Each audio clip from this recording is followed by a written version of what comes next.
মহান রব্বুল আলামিন ঘোষণা করেছেন, যার কালবে জিকির আছে, যে আত্মশুদ্ধি লাভ করেছে এবং নামাজে হুজুরি অর্জন করতে পেরেছে, সেই সফল কাম।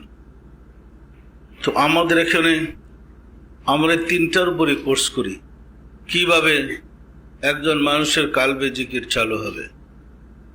পবিত্র কোরআনে আল্লাহ ঘোষণা করেন, ফাওয়াইলুল লিল কাসিয়াতি কুলুবুহুম মিন যিকরিল্লাহ উলাইকা ফি দালালিম মুবিন। যার কালবে আমার জিকির জারি নেই, সে বিপদগামী।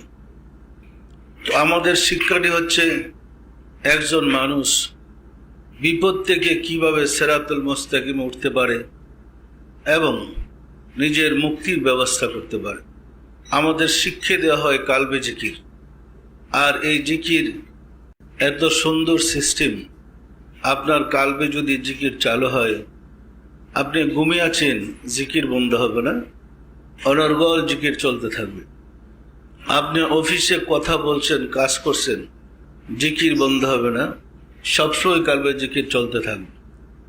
এই জিকির জারি হলে হাদিস শরীফ আসছে, আখিরি কালামাতু লা ইলাহা ইল্লাল্লাহু ফাদাখালাল জান্নাত।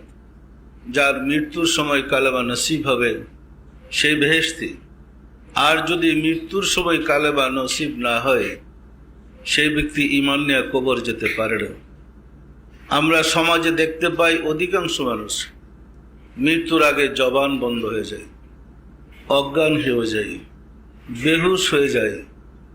1 সপ্তাহ আগে, 5 দিন আগে, 3 দিন আগে জবান বন্ধ হয়ে যায়। ছেলেমেয়েরা কাছে বসে আব্বা আব্বা ডাকলে আব্বা তো আর জবাব দিতে পারে না, পারে? যে ব্যক্তি ছেলেমেয়েরা কাছে বসে আব্বা আব্বা ডাকলে জবাব দিতে পারেন না, তিনি কিভাবে কালমার সাথে তার রুহটা বের করবেন? কিভাবে ঈমান নিয়ে কবরে যাবেন? কালবে যদি জিকির চালু থাকে, মালাকুল মউত মানুষের দেহ নিতে আসে না, রুহু বা আত্মাটা নিতে আসে। এই রুহু বা আত্মা হযরত আজরাইল আলাইহিস সালামের হাতে গিয়ে আল্লাহ আল্লাহ জিকির করতে থাকবেন। যে রুহ, যে আত্মা হযরত আজরাইল আলাইহিস সালামের হাতে গিয়ে আল্লাহ আল্লাহ জিকির করেন, তার কি বেঈমান হয়ে কবর যাওয়ার কোনো সুযোগ আছে?